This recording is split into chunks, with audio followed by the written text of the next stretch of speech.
Question number 6 देखिए प्यारे बच्चों। क्वेश्चन नंबर 6 ये कहा है, श्रेणी दी गई है 1.2 प्लस 2.4 प्लस 3.6 को हमें 16 पदों तक जोड़ना है। तो पहला पद यानी a की वैल्यू 1.2 हो गई।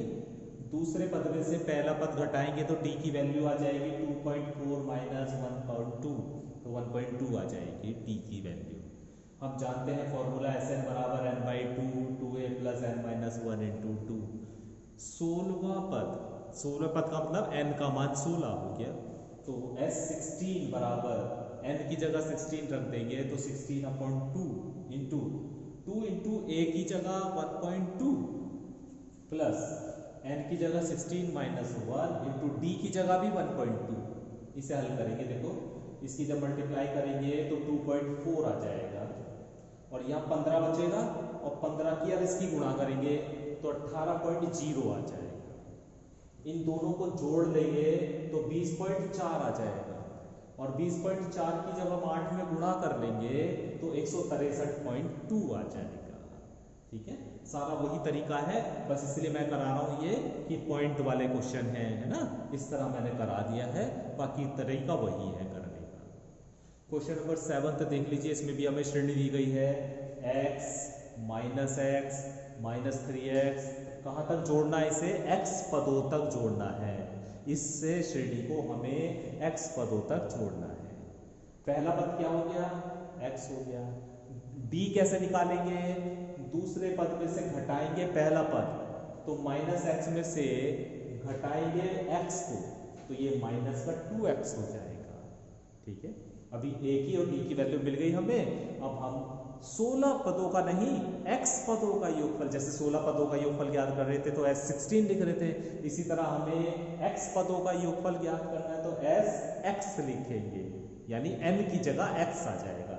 तो ये बराबर फॉर्मूले में, फॉर्मूला भी आपको पता ही है क्या होता है, सीधा मैंने फॉर्मूले में मान रख दिया है। तो n बाई टू यानी x by two into 2a होता है ना, a की जगह x रख दिया, प्लस n माइनस 1 होता है, कितने पदों का निकालना है? x पदों का, तो n की जगह x आ जाएगा माइनस 1 और d की जगह माइनस का 2। इसे सॉल्व कर लीजिए, देखो 2x हो गया। इस माइनस 2x की पहले x में मल्टीप्लाई कीजिए, माइनस 2x की x में मल्टीप्लाई कीजिए तो माइनस का 2x स्क्वायर होगा, और जब माइनस 2x की माइनस के 1 के साथ मल्टीप्लाई करेंगे तो प्लस का 2x होगा। ठीक है, देखो ये 2x और ये 2x 4x हो गया, माइनस ये 2x स्क्वायर x।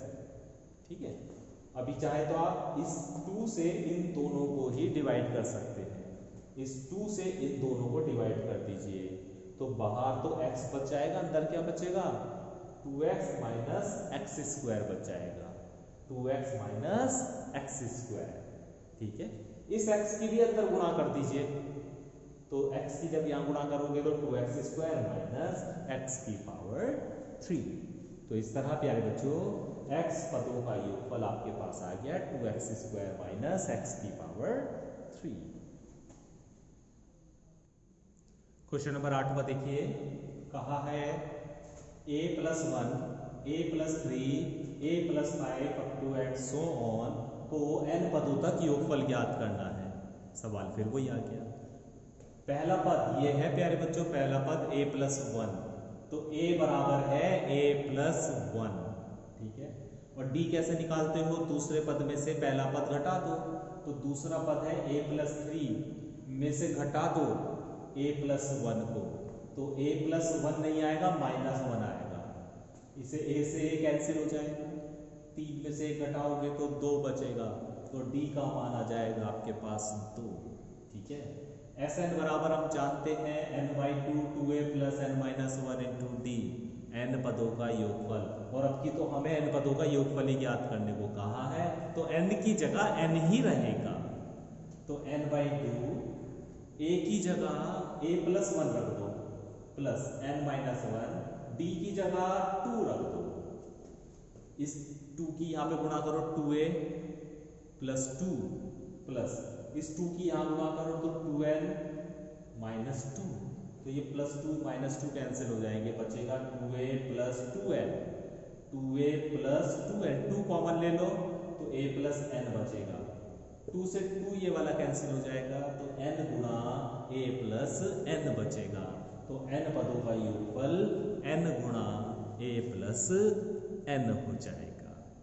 तो इस तरह प्यारे बच्चों आज हमने सीखा कि समांतर श्रेणी को किस प्रकार से जोड़ा जाता है और उसके आधार पर हमने कई क्वेश्चन करके देख लिए हैं। तो मुझे उम्मीद है कि अब आपको समझ में आ गया होगा कि समांतर श्रेणी को जोड़ने का तरीका क्या होता है, किस प्रकार से इसके क्वेश्चन हमें करने होते हैं।